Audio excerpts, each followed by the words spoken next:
been around for a little while, and I have had my fair share of tweezers. And my last pair that I had were something like this, made with the plastic handle, and they actually broke. So these are okay, but they're not nearly as nice as this pair that I found from Revlon.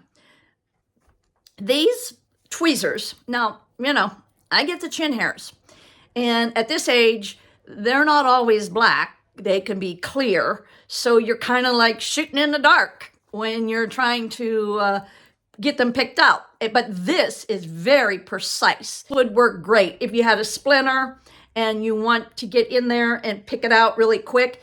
These are kind of sharp on the edge. You know, they're made at an angle. You can see that.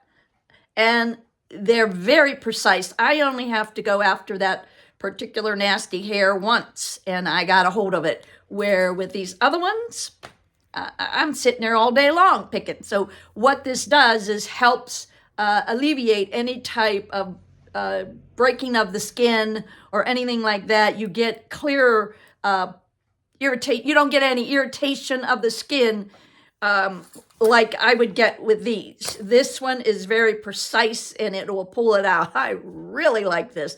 I hope they don't change this design because this is a great pair of tweezers. And that's just my honest opinion.